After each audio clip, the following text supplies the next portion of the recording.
Games Plus Arcade tersedia hanya di RCTI Plus Super App. Mainkan sekarang.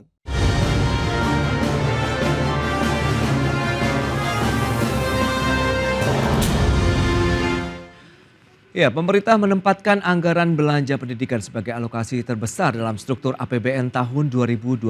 Hal tersebut sejalan dengan fokus pemerintahan Prabowo Subianto yang menempatkan sektor pendidikan sebagai fokus utama.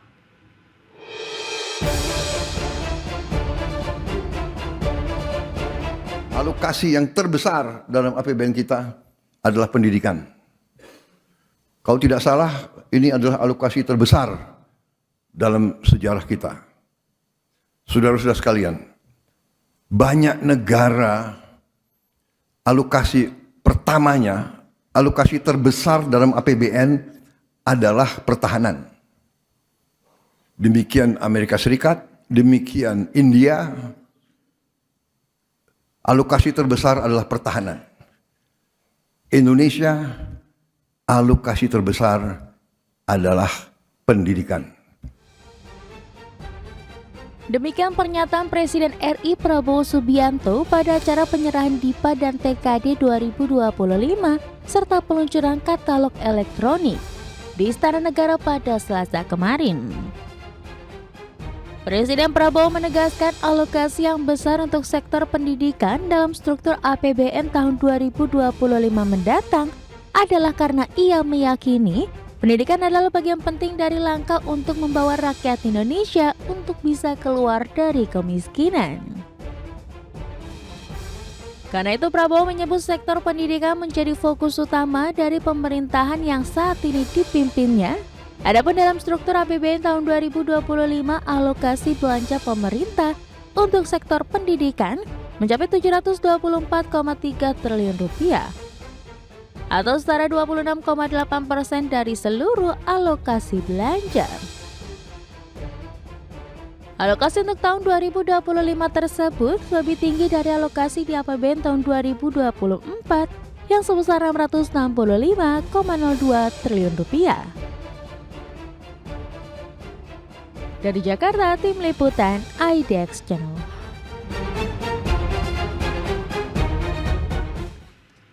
Ya, pemirsa, untuk membahas tema kita kali ini, efektivitas anggaran pendidikan jumbo pemerintahan Prabowo, kita sudah tersambung melalui Zoom bersama dengan Bapak Doni Kusuma, pemerhati pendidikan dari Universitas Multimedia Nusantara. Ya, halo Pak Doni. Baik Mas, kabarnya. Halo juga, salam kenal Mas Prasetyo. Baik, salam kenal dan terima kasih atas waktu yang disempatkan dan sudah bergabung juga ada Ibu Rani Septia, peneliti Selius nih. Halo, Bu Rani, apa kabar? Oh, baik Mas. Baik, terima kasih juga atas waktu yang disempatkan. Kita akan langsung mereview ini Pak Doni. Bagaimana sih Anda melihat begitu arah kebijakan pemerintah nih di sektor pendidikan kalau kita review dari tahun ke tahun begitu hingga saat ini? Ya, pertama-tama kita perlu mereviewnya dari sisi penganggarannya ya, karena ini yang bagian penting. Oke. Kalau kita perhatikan dari sisi penganggaran, maka tahun ini setiap tahun, setiap 5 tahun itu semakin meningkat ya. Apalagi tahun sekarang itu paling tinggi di dalam sejarah pemberian anggaran pendidikan nasional kita. Hampir 722 triliun ya, kalau sesuai dengan undang-undangnya. Yang sebelumnya hanya sekitar 650 triliunan.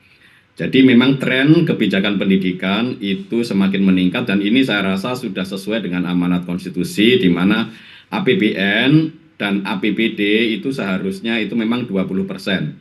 Untuk anggaran pendidikan itu 20%. Cuman yang menjadi masalah dari tahun ke tahun itu adalah amanat konstitusi yang mengatakan bahwa 20% itu bukan hanya dari APBN saja, tetapi dari APBD. Nah, yang menjadi masalah adalah APBD di masing-masing provinsi, kabupaten, kota itu ternyata seringkali tidak sampai 20%. Padahal itu dan ya, di amanat konstitusinya itu APBN 20% dan APBD 20%. Artinya dengan pendapatan daerah itu harusnya 20% dialokasikan untuk pendidikan. Tetapi saat ini kalau kita lihat formulasinya, pemerintah pusat itu juga memberikan dana alokasi umum, dana alokasi khusus yang ditransfer ke daerah, itu juga dari anggaran pendidikan pusat tuh ya. Jadi anggaran pendidikan yang di pusat juga ditransfer ke daerah dan itu kemudian dihitung menjadi anggaran pendidikan di daerah. Nah, ini saya rasa perhitungannya menjadi double counting ya.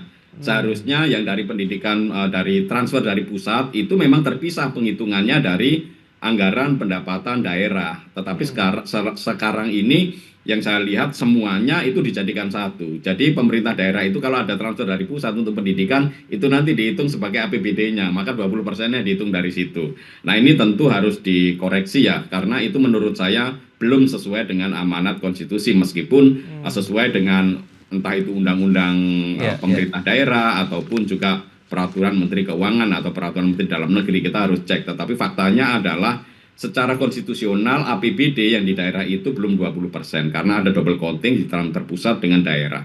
Lalu yang berikutnya adalah dari tahun ke tahun persoalan anggaran ini menjadi bermasalah sehingga pendidikan kita tidak kunjung membaik karena anggaran 20% itu tidak semuanya untuk inti dari kegiatan penyelenggaraan pendidikan.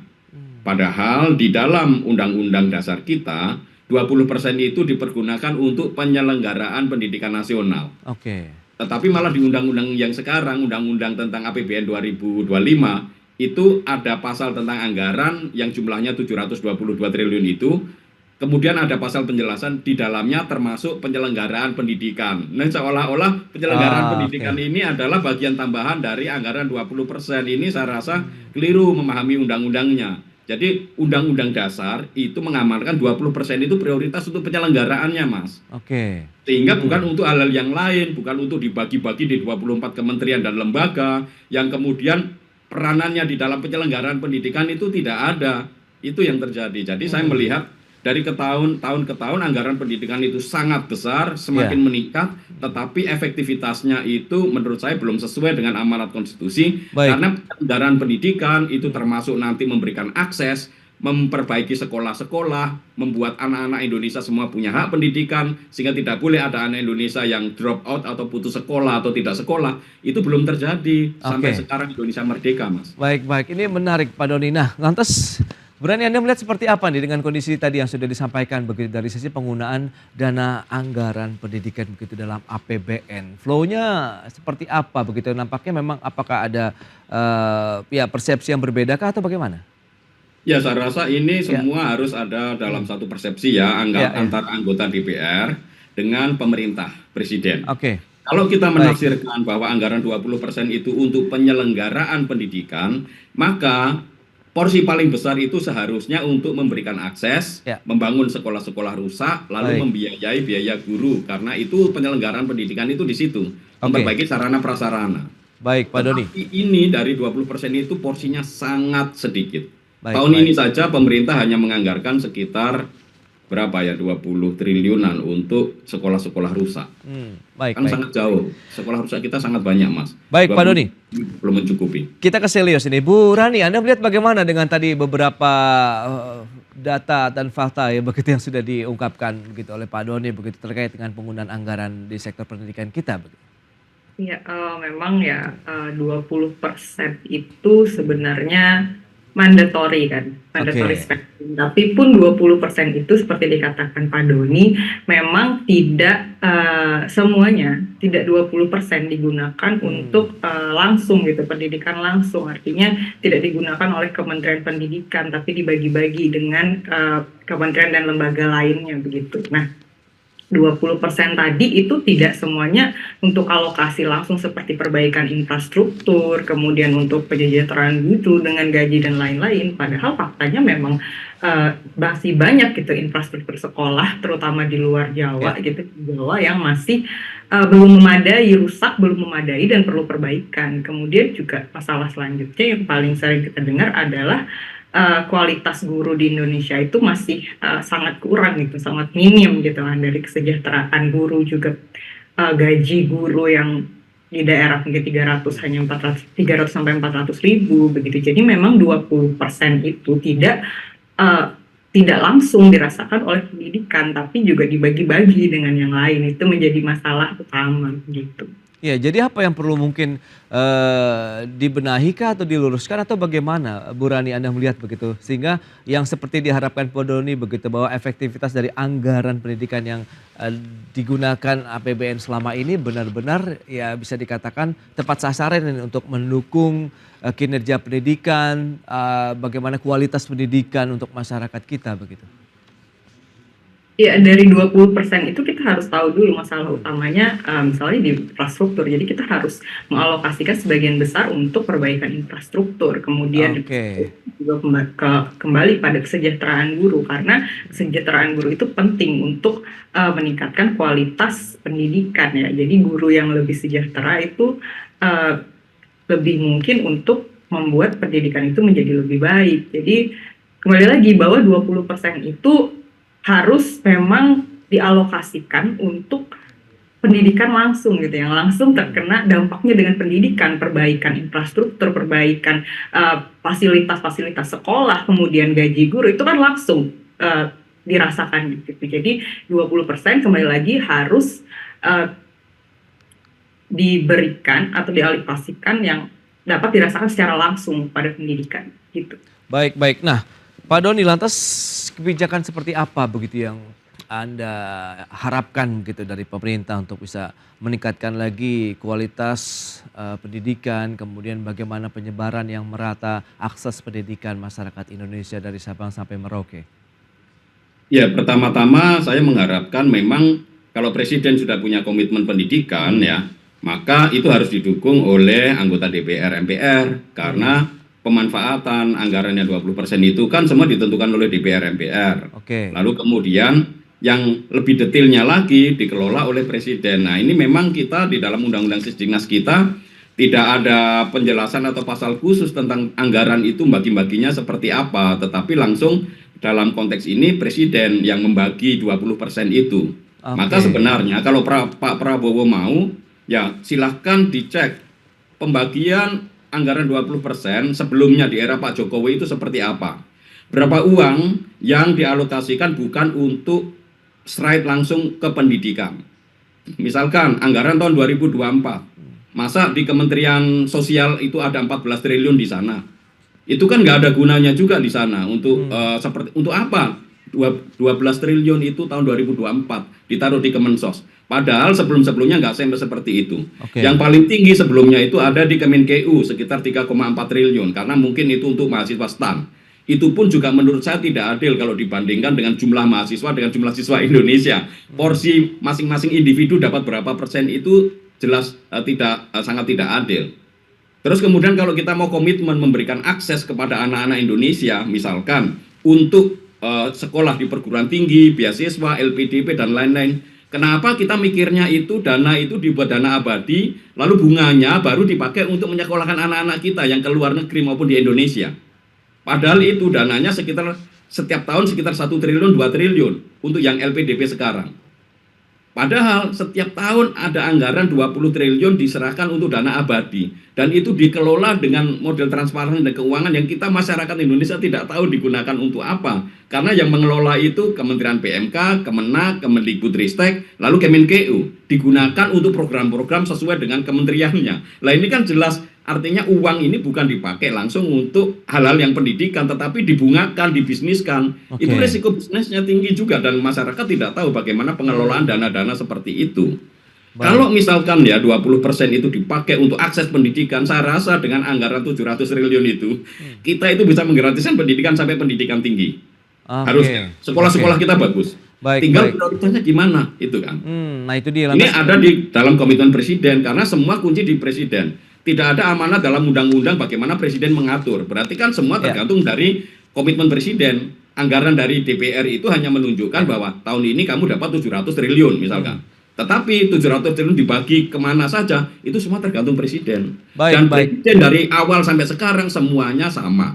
Tidak fokus kepada penyelenggaraan pendidikan. Pak Doni, adalahkah mungkin kita ya, seperti mungkin sektor-sektor lainnya begitu, ada roadmap di sana. Apakah roadmap pendidikan juga perlu kita bentuk? Begitu kita bahas nanti di segmen berikutnya. Kita akan jeda dulu sebentar ya, Pak Doni dan juga Mbak Rani. Dan pemirsa, kami akan segera kembali usai pariwara berikut ini.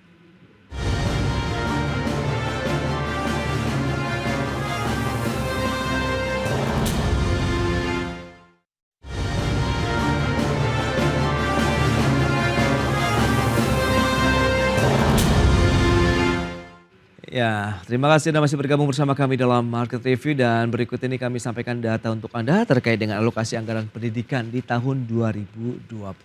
Selengkapnya bisa Anda saksikan di layar televisi Anda. Baik, kita lihat untuk anggaran pendidikan pada kementerian lembaga itu ada sekitar 261,6 triliun rupiah. Kemudian anggaran pendidikan pada non-kementerian lembaga 35,5 triliun. Kemudian anggaran pendidikan melalui transfer daerah 347 triliun rupiah. Anggaran pendidikan melalui pembiayaan ada 80 triliun rupiah. Sehingga total 724,3 triliun rupiah dalam APBN 2024 ya 2025 maksud saya yang tadi disebutkan ini nilai tertinggi ya sepanjang sejarah di Indonesia. Berikutnya target capaian strategis untuk alokasi belanja pendidikan di tahun 2025.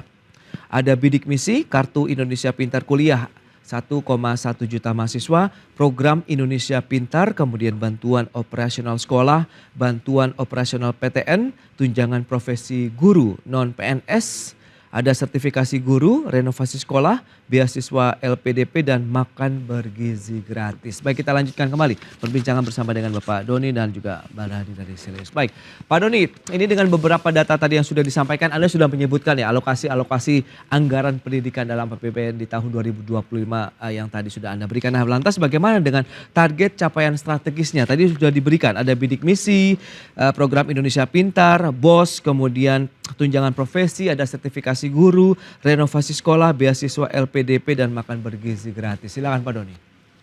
Ya, sebenarnya kalau saya melihat dari target program Indonesia Pintar, Kartu Indonesia Pintar ya yang kuliah, itu sebenarnya tidak ada banyak perubahan. Jadi artinya dari sisi jumlahnya tidak ditingkatkan, Mas.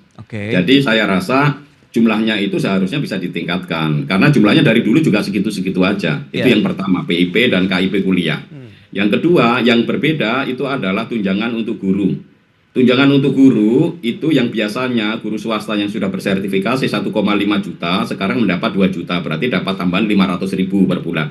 Itu udah lumayan, jadi guru-guru yang sudah bersertifikasi setiap bulannya, selain dapat gaji dari yayasan, mereka dapat bantuan atau tunjangan dari pemerintah sekitar 2 juta. Yang menjadi persoalan itu adalah kalau mau strategis, kita itu masih punya sekitar 500 atau 600 ribuan guru honorer. Yang itu sampai sekarang mekanismenya tidak jelas.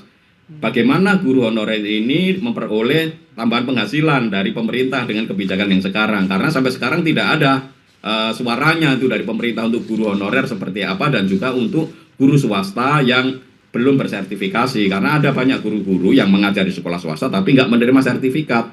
Berarti mereka pasti tidak dapat mendapatkan tunjangan dari pemerintah. Kalau untuk guru negeri semuanya sama. Artinya kalau ada guru P3K mereka bisa langsung dapat tunjangan sekali gaji. Dan itu untuk guru P3K itu sudah sangat memberikan kesejahteraan. Maka proses pengangkatan guru P3K seharusnya dipercepat lagi. Jangan sampai ada guru-guru honorer. Kan harusnya 2024 itu sudah selesai guru honorer. Tetapi sampai sekarang kan masih belum beres. Jadi ada sekitar 500-600 ribuan guru honorer yang masih terkatung-katung nasibnya. Maka itu menjadi prioritas strategis untuk diselesaikan. Lalu itu yang pembangunan sekolah itu Mas, 22.000 sekolah itu menurut saya terlalu kecil. Karena apa? Sekolah kita itu yang rusak itu hampir ada ratusan ribu Mas. Padahal di dalam peta jalan itu kan memberikan akses itu harus selesai di dalam 5 tahun ini. Saya tidak tahu apakah nanti itu ditingkatkan atau tidak. Intinya 5 tahun itu nggak boleh ada sekolah rusak. Itu. Baik Pak Doni. Nah, Bu Rani, lantas Anda melihat bagaimana dengan pembagian anggaran APBN 2025 khususnya di bidang pendidikan tadi, begitu ada yang untuk kementerian lembaga, non-kementerian lembaga, transfer daerah dan juga melalui pembiayaan anggaran pendidikan yang totalnya 724 triliunan rupiah. Iya, kembali lagi ya bahwa mandatory 20% kalau kita lihat tadi bahwa di salah satunya ada anggaran untuk badan gizi ya, makan bergizi gratis. Artinya tadi 20% tidak lagi untuk pendidikan tapi juga sekarang sudah dicampurkan pada makan bergizi gratis, di mana ya itu tidak akan dirasakan 20% untuk perbaikan fasilitas seperti yang dibilang oleh Pak Doni tadi, di mana sekolah masih ada ratusan ribu sekolah yang rusak gitu. Jadi kemungkinan peningkatan anggaran ya karena di situ juga ada program makan bergizi gratis yang mana tidak langsung meningkatkan, memperbaiki fasilitas pendidikan yang ada begitu. Baik, jadi apa yang mungkin perlu dilakukan kalau bicara mengenai alokasi anggaran di sektor pendidikan kita sehingga target pemerintah untuk bisa meningkatkan akses kualitas pendidikan masyarakat, tidak ada lagi anak-anak Indonesia yang tidak sekolah begitu dengan memanfaatkan dana yang cukup besar ini begitu di APBN tahun depan?